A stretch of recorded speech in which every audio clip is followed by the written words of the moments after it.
하나님께서 당신과 함께 하실 것입니다. 하나님께서 당신과 함께 하실 것입니다. 믿으십니까? 지난해에도 하나님께서 나와 함께 하시는 것을 믿고 의지했던 것처럼 새해에도 하나님이 눈동자 같이 나와 우리 가정과 교회와 이 나라의 민족을 지켜주시고 인도해 주실 것을 믿는 그 믿음으로 달려가실 수 있길 주의 이름으로 축원합니다.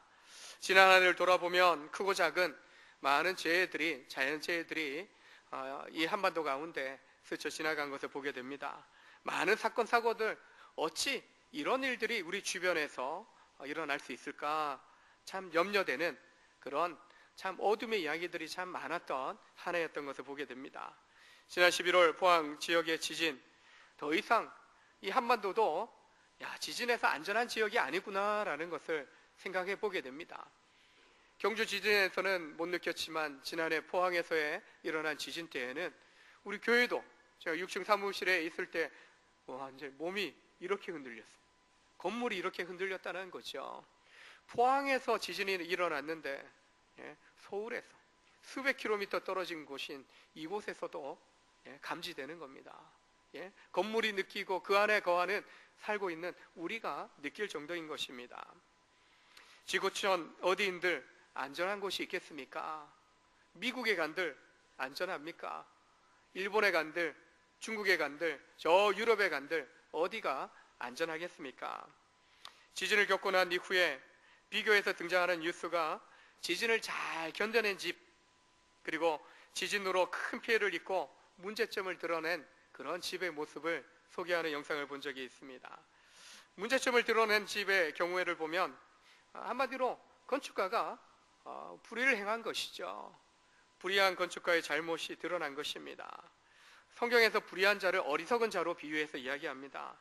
어리석은 자는 자기 생각에 빠져서 정말 중요한 거 생각하지 않습니다. 이기적인 결정을 내리게 되고 결국 어려움이 닥쳤을 때 무너지고 그 무너짐이 걷잡을 수 없는 상황에 이르게 만드는 것을 보게 됩니다. 그러나 잘 견뎌낸 집의 경우에는 정직한 건축가의 지혜로운 결정에 박수를 보내게 됩니다. 참 잘 지었다. 저런 집을 지었던 건축가가 우리 집을 지었으면 좋겠다라는 그런 생각을 갖게 됩니다. 실제로 그런 견고하게 지어진 집은 큰 지진이 나도 풍랑이 일어도 뭔가 부딪힐 수 있고 흔들릴 수 있지만 결코 무너지지 않는다는 것입니다. 우리 인생이 이제 믿음의 여정을 이렇게 달려가고 있습니다. 멈춰 있는 것이 아니고 세워져 있고 계속 세워져야 되는 거죠. 우리 자신의 개인의 믿음의 집, 가정의 믿음의 집, 교회라는 공동체의 믿음의 집을 우리가 세워가고 있는 것입니다. 이렇게 건물이 세워졌다고 다 끝난 겁니까? 아닙니다. 비청산도 해야 됩니다.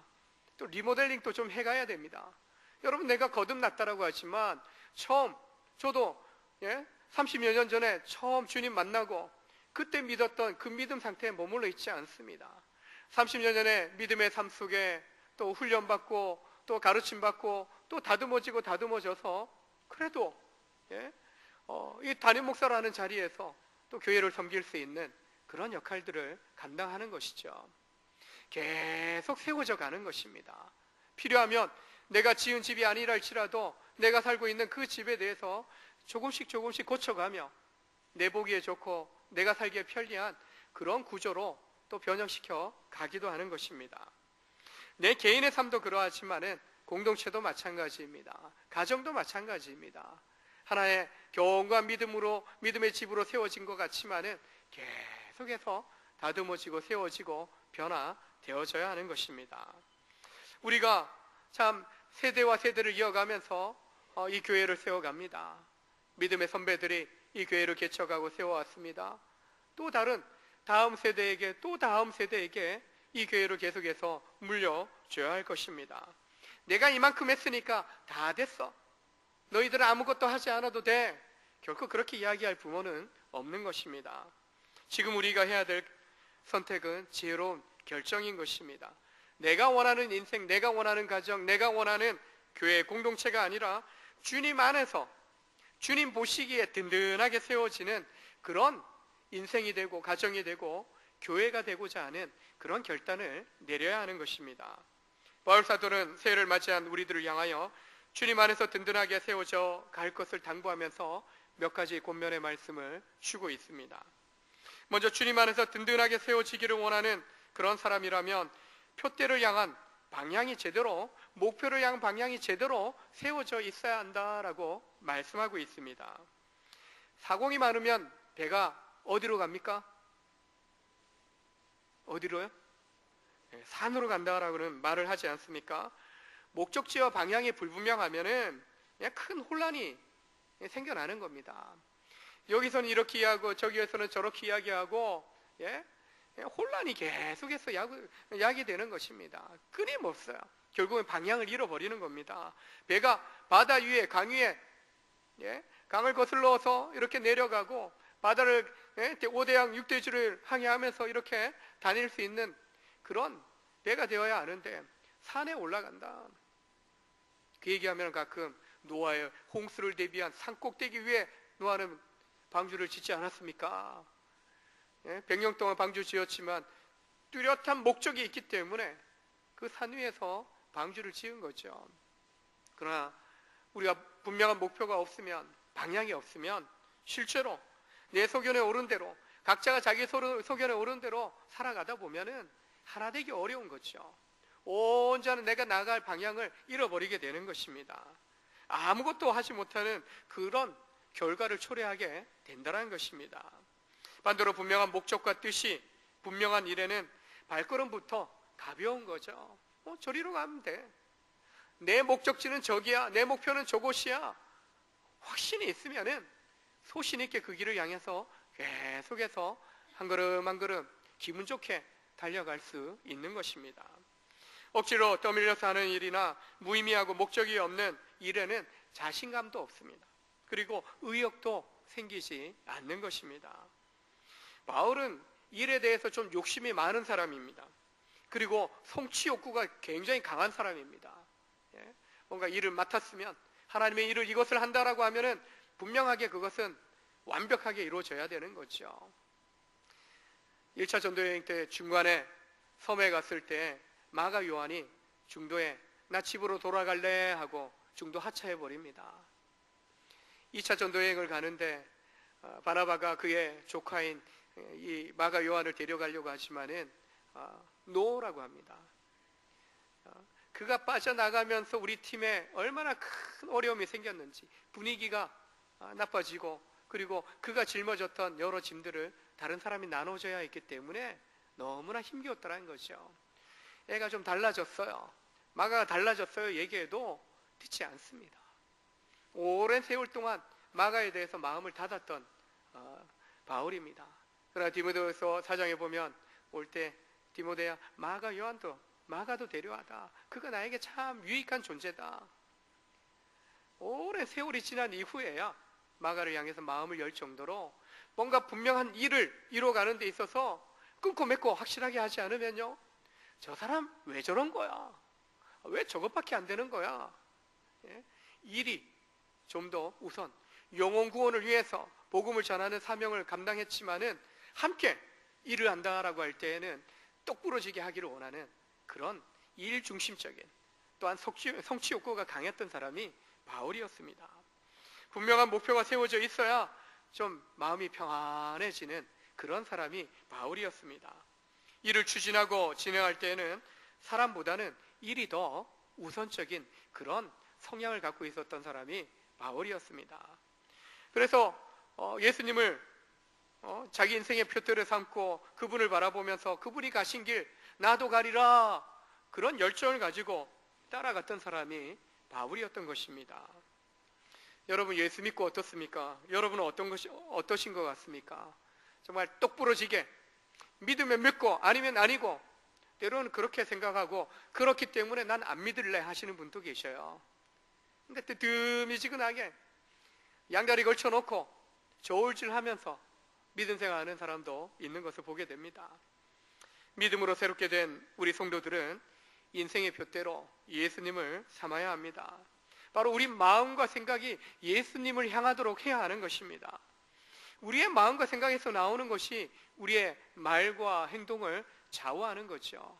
그래서 입으로 들어가는 것보다 입에서 나오는 것이 더 더럽다, 우리 주님이 말씀하지 않습니까? 더러운, 좀 씻지 않은 손으로 뭔가를 먹는 거, 그거 다 들어가면 알아서 잘 정리될 텐데, 근데 이 마음과 생각에 품은 것들이 입을 통해서 나올 때에는 거룩하지 않은 것들이 많다라는 거예요. 죄악된 것들이 많이 있다라는 거죠. 그래서 들어가는 것보다 나오는 것이 더 추악하다, 악하다라고 이야기합니다. 잠언 4장 23절에 모든 지킬 만한 것 중에 더욱 내 마음을 지키라. 생명의 근원이 이에서 남이라. 우리의 마음과 생각이 주님을 닮아가고 주님의 말씀으로 채워질 때 우리 속에서, 우리 삶으로 나타나는 것은 온전히 주님을 향하는 삶의 여정으로 이끌어 줄 것입니다. 만약 그렇지 않다면은 분명히 우리에게서는 죄악된 것들이 자꾸만 새어나올 것입니다. 인생을 항해로 비유할 때가 있습니다. 그래서 우리는 믿음의 항해를 하고 있는 성도다라고 이야기를 합니다.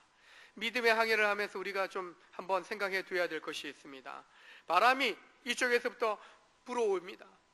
한쪽에서 불어오지만은 배는 좌우로 언제든지, 지금이야 엔진이 달려있는, 그런 프로펠러가 달려있는 배이기 때문에 언제라도 동서남북으로도 핸들 조절하면은, 키를 조절하면은 움직일 수 있습니다.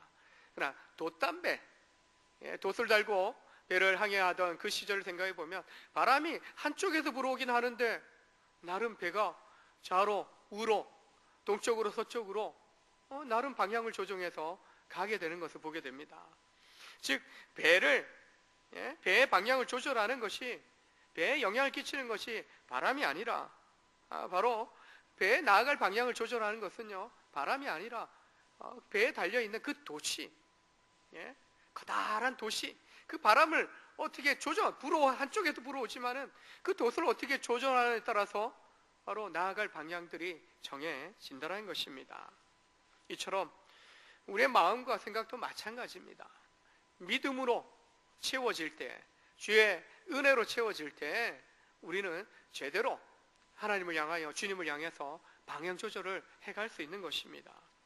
때로는 우리의 지식, 우리의 감정이 우리의 마음과 생각을 지배함으로 의지적으로 나아가지 않으면 흔들려 버릴 때가 있는 것을 보게 됩니다. 그래서 우리가 우리 마음과 생각을 통제하는 힘인 의지가 좀 필요합니다. 즉 하나님을 향하는 의지, 의지적으로 하나님 앞에 예배함으로 나아가고 말씀 앞에 나아가고 기도의 자리 나아가며 하나님을 알고자 하고 하나님의 뜻을 구할 때 그 하나님을 향한 그 의지를 통해서 우리의 마음과 생각을 움직여 갈 수 있고 예수님께로 집중시킬 수 있다는 것입니다. 바로 믿음의 돛을 펴고, 믿음의 돛을 펴고 주님을 향하여 방향 조정을 계속하면서 나아가야 하는 것입니다. 방향과 목표가 분명하면 우리의 태도와 발걸음도 달라지는 것입니다. 새해에는 여러분을 향하신 하나님의 계획, 여러분을 향하는 부르심의 분명한 목표를 여러분이 발견할 수 있기를 원합니다. 지난해 거 그대로 가지고 가면 되겠지. 그러나 그래도 새해지 않습니까? 새 마음으로, 새 열정으로 새로운 하나님 나를 향하신 새해를 행하시겠다라고 말씀해 주고 있는데 그 새일이 어떤 일들인지 우리가 마음을 열고 눈을 열고 귀를 열고 주를 향해서 듣고자 할 때, 보고자 할 때 하나님께서 우리에게 채워주시는 놀라운 은혜를 경험하는 새해가 될 수 있기를 주의 이름으로 축원합니다.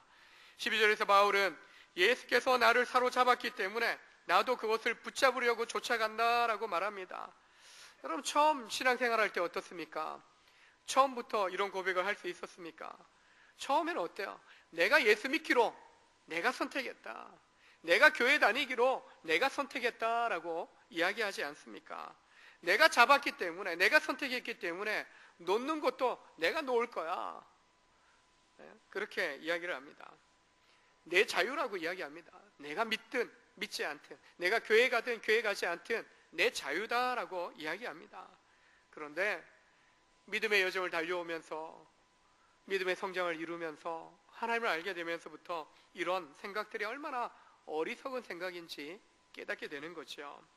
바울의 고백대로 예수님께서 나를 사로잡고 계셨다라는 거, 나를 불러주셨다라는 거, 내 안에 찾아오셨다라는 것을 우리가 깨닫게 되는 것입니다. 그리고 내가 가야 할 방향, 내가 붙들어야 할 것들이 무엇인지를 보여주시고 들려주시고 깨닫게 해주셨다라는 것입니다. 그리고 보여주신 대로 그 길을 갈 수 있도록 나를 떠나지도 않고 버리지도 아니하시고 늘 함께 하시겠다라고 내 곁에 함께하여 주고 계시다라는 것입니다. 바울은 예수께서 고난당하시고 죽으셨다가 다시 살아나신 그 구원의 사역 이루신 것처럼 나도 주님처럼 닮아가고 싶다, 따라가고 싶다라고 이 빌립보에서 고백하고 있는 것입니다. 실제로 그가 다메섹 길에서, 사도행전 9장에서 보게 되면 다메섹 길에서 율법주의자로 예수 믿는 사람들을 핍박하는 자로 그가 나섰습니다. 근데 그 길 가운데서 부활하신 예수님을 만나게 됩니다. 핍박자로서의 삶을 살아왔던 그가 부활하신 예수님을 만나면서 예수님을 향하여 사는, 예수님을 위하여 사는 그런 인생으로 바뀌어졌다는 것입니다. 처음 만나면 부활하신 주님이 강력한 빛으로 임하셔서 그의 눈이 3일 동안 실명하였습니다. 아무것도 보일 수 없는 음성만 들려오는데 이 특별한 하나님의 임재 가운데에서 당신 누군데요? 너가 핍박하는 예수다. 놀라운 거야. 분명히 하나님의 임재 가운데 내가 서 있는데 그분이 내가 핍박하는 예수라는 사실에 그가 멘붕이 온 거죠. 멘붕이 온 거예요. 내가 지금 어떻게 살아가고 있는데, 주를 위해서 살아가는데 주님이 나를 왜 핍박하냐고 이야기해요. 무엇입니까? 진단을 내려주시는 건 뭐예요? 너의 인생이 지금 잘못된 방향으로 가고 있다는 걸 진단 내려주시는 겁니다. 너 방향 틀지 않으면 너 가만두지 않겠다. 이미 눈이 캄캄하게 어두워져서 어둠의 인생, 절망의 인생이 되어버린 겁니다. 이거 열어주시지 않으면 평생 시각장애인으로 살아가야 되는 겁니다. 그가 3일 동안 식음을 전폐하고 기도합니다. 하나님, 다메섹에 있는 아나니아라는 제자를 보내셔서 그로 하여금 안수하여 그리고 그에게 어떤 사명을 하나님께서 주시는지 그에게 전달하게 하십니다. 아나니아가 기도할 때 그의 비닐 같은 것이 벗겨졌다라고 말씀합니다. 이처럼 처음 만남은 예수님께서 강권적으로 그에게 임하셨고 불러주시는 그런 만남이었습니다. 그러나 이제는 자신의 믿음으로 얻은 그리스도의 의에 이르고 주님을 닮아가는, 주님을 따라가는, 주님만을 향해서 내가 달려가고 싶다라고 고백하고 있는 것입니다. 바울은 인생을 마라톤 경주로 비유해서 말씀을 전했던 경우가 많이 있습니다. 풀코스는 아니더라도 여러분 10km, 5km, 보통 학생들 2km, 3km 이 정도 단축 마라톤 이렇게 달려보신 경우들이 좀 있을 겁니다. 근데 10km, 5km, 여러분 3km, 1km 가는 것도 아마 학창 시절에 1500m 장거리 이 체력장, 저와 비슷한 시기 중고등학교 다니신 분들은 그거 다 경험해 보지 않았습니까? 1500m 달리는 거, 저 실제로 대학 4학년 이제 졸업반에 학사장교 시험 칠 때 이거 제대로 통과 못 해갖고 제가 학사장교 시험 떨어졌거든요. 그래서 사병으로 갔거든요. 후회는 안 했어요. 사병으로 가니까 더 복음 전하기 좋더라고요. 짧은 거리라 하더라도 무시하지 못해요. 준비되어 있지 않으면은 100m, 200m 뛰다가 지쳐요. 지쳐버려요. 쉽지 않은 인생길입니다.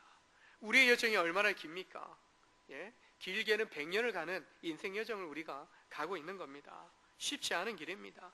수많은 유혹이 있습니다. 고난이 있습니다. 핍박이 있습니다. 공격도 당하고 배신도 사기도 당하는 그런 인생길을 우리가 가고 있는 것입니다.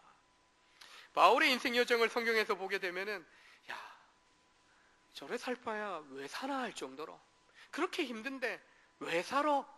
세상 사람들 보면은 왜 살아? 정말 예수가 뭔데 왜 그 길을 가야 돼? 안타까워할 정도로 너무나 힘든 인생의 여정을 그가 예수 만나고 난 이후에 주님 사명 감당하면서 그런 힘든 여정을 살아간 것을 보게 됩니다. 그럼에도 불구하고 그 길을 왜 갔습니까?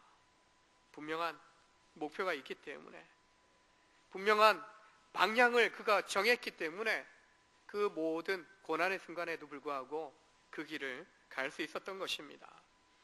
보이는 세상보다도 보이지 않지만 영원한 주님의 나라를 바라보면서 그가 주님만을 향해서 달려갈 수 있었던 것입니다. 바로 내가 잡은 게 아니라 주님께서 나를 꽉 붙잡고 계시기 때문에 험난한 여정 속에서도 주님이 함께 하시니까 두려워하지 마십시오. 선장이 있지만, 뱃사람들이 있지만, 장군이 있고 군사들이 있지만 죄수 신분에서 그가 두려워 마십시오. 하나님이 우리를 구원해 주시기로 약속해 주셨습니다. 지난밤에 내게 임하셨습니다. 두려워하지 마십시오. 자, 이제 밥 먹으십시오. 자, 저 뱃사람들 도망 못 치게 잡으십시오. 죄수입니다. 로마로 끌려가는 죄수인데 하나님께서 그와 함께 하시고 그를 붙잡아 주시니까요.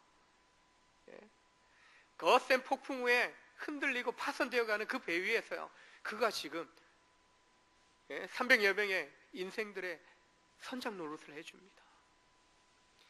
여러분과 제가 주님께 붙잡힌 인생을 살아갈 때 여러분을 통해서 여러분의 가정을 하나님 잡아주시고, 여러분의 직장을 하나님 잡아주시고, 여러분의 인생 여정 가운데 여러분을 통해서 사람들을 살려주시는, 붙들어주시는 놀라운 은혜가 여러분을 통해서 임하게 되는 줄로 믿으시길 바랍니다. 바울이 겸손하게 자신의 상태를 이렇게 진단합니다. 이 정도 붙들리고 이 정도 능력 있게 정말 주님을 향해서 살았던 사람이라면 뭐 떵떵거리면서 자신만만하면서 그가 내세울 법한데, 오늘 말씀해 보면 나는 이미 얻은 것도 목표점에 도달한 것도 아니다, 나 붙들었다라고 생각하지 않는다라고 고백을 합니다.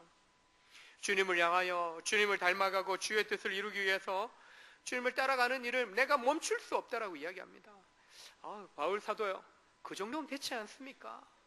그만 멈추시죠. 아닙니다. 바울 정도라면 위대한 사도로 인정받을 만하지 않습니까? 그런데 바울은요, 아직 다 이루지 못했다라고 이야기합니다. 아직 목표점에 이른 것이 아니다라고 이야기를 하는 것입니다. 성숙하고 지혜로운 사람은요, 자신의 부족함을 알고 겸손히 자신을 낮출 줄 아는 사람입니다. 보석 감정사들은 보석을 감정할 때 매우 밝은 그런 불빛 아래에서 보석을 감정한다고 합니다. 내 경력이 어떤데 뭐 불빛이 필요해, 내가 그냥 보면 맨눈으로 보면 알지. 그들은 맨눈으로 보지 않아요. 희미한 불빛이 아니라 정말 강력한 불빛, 흠 하나 점 하나 다 발견할 수 있는 강력한 불빛 아래에서 돋보기를 써가면서 하나하나 그 보석을 감정하는 것입니다. 보석의 흠이나 점이나 잘못된 것은요, 어둠 속에서는 발견할 수 없는 겁니다. 강력한 밝은 불빛 아래서 잘못된 것들을 발견할 수 있는 것입니다. 주님의 영광의 빛 안에서 우리 자신의 흠과 또 연약함들을 우리는 발견할 수 있습니다. 말씀의 빛 앞에 비춰볼 때 내가 누구인지 알게 되는 것입니다. 하나님의 형상으로 지음받았기 때문에 하나님 앞에 서봐야 내가 누구인지 제대로 알게 되는 것입니다. 이처럼 겸손히 주님의 안으로 들어가야 되고 주님 앞에 몸을 낮출 수 있어야 함을 바울이 보여주고 있는 것입니다. 바울은 표대를 향하여 정말 자세를 한 두 가지 정도 이야기를 본문에서 하고 있는데요, 13절과 14절을 보면 뒤에 있는 것은 잊어버리고 앞에 있는 것만을 바라본다, 뒤에 있는 거 잊어버려라, 망각해버려라 라고 이야기합니다. 그리고 그리스도 예수 안에서 하나님께서 위로부터 부르신 그 부르심의 상을 받으려고 표대를 향하여 달려가노라고 고백합니다. 위로부터 부르신 그 부르심의 상을 받으려고, 잊어버리고 망각해버리고 또한 받으려고 하는 그런 기대감을 지금 고백하는 것입니다. 불과 한 50여 분 전에 2017년은 역사 속으로 사라졌습니다. 더 이상 여러분 2017년에 대한 미련을 여러분 갖지 마십시오. 앞으로 달려가기 위해서는 더 이상 지나온 삶에 미련을 가져서는 안 될 것입니다. 못한 것, 또 부정적인 것, 여러분 마음 또한 생각에 빼앗기지 마십시오. 실수하고 실패하고 절망했던 상황을 되새김질 하듯이 다시 되뇌이면서 후회하고 또 절망하는 일에 빠지지 마십시오. 오히려 회개하고 떠나보려고 내려버렸던 그 모든 것들로부터 이제는 자유하십시오. 그리고 앞을 바라보십시오. 위로부터 부르심의 상을 받고자 달려가시길 바랍니다. 여러분, 아까 과거의 것은 태워버렸습니다. 그리고 여러분 좀 적으셨나요? 예? 여러분, 예. 종이를 받아서 여러분이 한 장 한 장 여러분의 새 소망에 대해서 적어 보셨을 텐데요. 저도 여기 적었습니다. 나의 새 소망. 그리고 여러분 말씀 카드 뽑지 않았습니까? 좀 제가 좋아하는 말씀 이렇게 뽑았더라고요. 나의 안에 거하라. 나의 안에 거하라. 너희가 내 안에 거하고 내 말이 너희 안에 거하면 무엇이든지 원하는 대로 구하라. 그리하면 다 이루리라. 요한복음 15장 7절을 딱 뽑았더라고요. 여러분 이 말씀 해마다 성구 영신 예배 때 뽑는 말씀인데, 매일매일 밥 먹는데 그거 매일매일 밥 먹는 거 왜 매일매일 밥 먹습니까? 반복적으로 이루어지는 일들이지만 오늘 새해 첫날 첫 시간에 내게 주시는 하나님의 약속으로 받을 수 있기를 바랍니다. 앞을 바라보는 겁니다. 이 말씀으로 내게 어떤 삶으로 내게 다가오실 것들을 기대하고 소망하며 나아가는 것입니다. 새해 소망을 하나하나 적으셨던 것들을 여러분 정말 여러분 가슴 속에 새겨 놓아 보시길 바랍니다. 특별히 우리 인생의 가장 좋은 우리 인생의 가이드라고 할 수 있는 이 성경, 하나님 지혜의 보물 창고라고 할 수 있는 이 성경, 이 속에서 길을 찾고 진리를 찾고 생명을 찾을 수 있어야 합니다. 이 성경 속에서, 말씀 속에서 영원한 소망을 우리가 길러내야 하는 것입니다. 주의 말씀이 내 발의 등이요 내 길의 빛이니이다. 내 인생의 가까운 미래든 먼 미래든 말씀 속에서 하나님은 계시해 놓고 보여주시겠다라고 말씀합니다. 하나님 알기 원합니까? 하나님 경험하기를 원합니까? 말씀 앞에 나아가십시오. 거듭난 그 자체에 그냥 만족하고 머물러 있지 말고 날마다 주님 앞에 나아가고 채워주시고자 하는, 내 안에 거하시고자 하는 주님을 모셔드려야 하는 것입니다. 새로운 한 해를 시작하는 첫날 첫 시간 가운데 우리가 있습니다. 지금 결단하십시오. 지금 결단하십시오. 그리고 시작하십시오. 뭔가 새롭게 시작하고자 하는 마음을 품었다면 새롭게 시작하십시오. 지난해 말에 11월 12월에 우리가 매일 성경으로 온 가족이, 온 세대가 함께 매일 동일한 본문으로 묵상하고 부모는 자녀들의 그런 경건의 삶을 또 챙겨주는 것, 이렇게 좀 돌봐주는 것에 대해서 함께 2달을 연습해왔어요. 솔직히 연습한 겁니다. 이제 1월부터는요 정말 함께 해야 됩니다. 정말 새롭게 시작해 보셔야 됩니다. 2달 내가 실패했어도요 괜찮습니다. 오늘이 있기 때문에, 새해가 있기 때문에 과거 잊어버리고 그래 1월 1일 첫날부터 새롭게 시작하는 거야. 새롭게 시작하는 거야.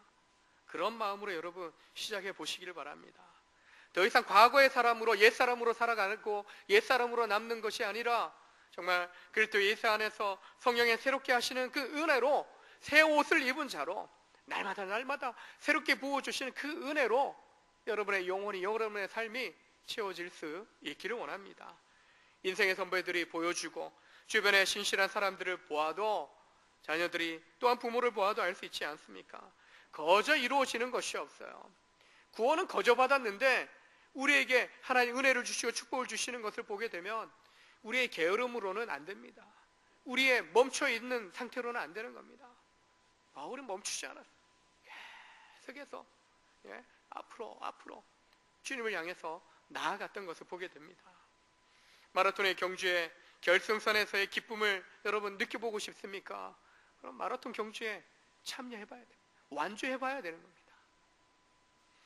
우리는 가정에서 부모와 자녀, 가족으로서 함께 이 믿음의 경주에 참여하고 있는 겁니다.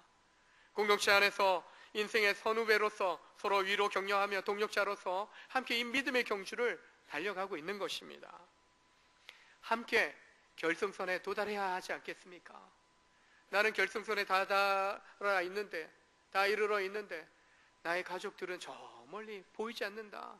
얼마나 정말 애태우게 되겠습니까? 함께 동역했던 이들이 주저앉아 있다. 그냥 버려두실 겁니까? 예? 함께 페이스메이커처럼 함께 이 믿음의 경주를 하는데 서로 존중하면서 축복하면서 또 상호 책임지면서 함께 가야 하지 않겠습니까? 오직 예수님이 우리를 잡아주시고 또 하나님의 전능하신 손길을 꽉 붙들려서 주님을 향해서 나아가는 그 부르심을 우리가 함께 받은 것입니다. 함께 받았기 때문에 결코 우리는 외롭지 않은 겁니다. 외로움이 생길 때 오히려 가족을 돌아보고 또한 믿음의 지체들을 돌아보면서 우리는 위로받고 격려받고 또 때로는 도전받으면서 함께 서가야 하는 것입니다. 방향을 절대로 놓치지 마시기 바랍니다. 물론 인생의 경주를 하다 보면 힘들 때가 있어요. 위기가 올 때도 있습니다. 그러나 그 어떤 상황 속에서도 주저앉지는 마시기 바랍니다. 그때 손을 내미십시오. 손을 내미십시오. 옆에 있는 가족에게, 믿음의 동력자들에게 손을 내밀어 보십시오. 옆에 분에게 한번 손을 잡을 수 있는 분이면 손을 한번 잡아 보십시오.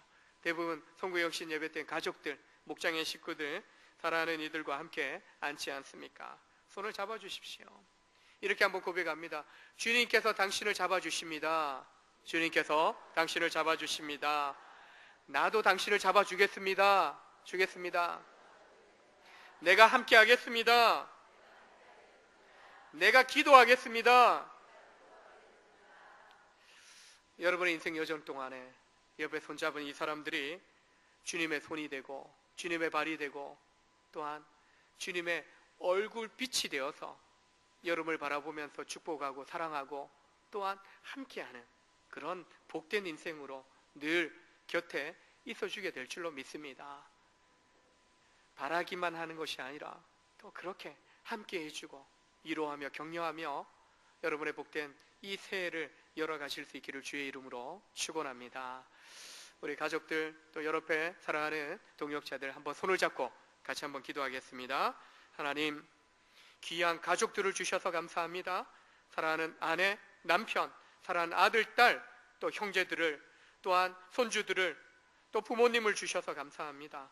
또 좋은 우리 장로님, 집사님, 권사님, 또 성도님, 우리 사랑하는 동역자들을 우리 공동체 가운데 주셔서 감사합니다. 2017년 한 해 동안 잘 달려왔습니다. 우리 인생 여정에 지금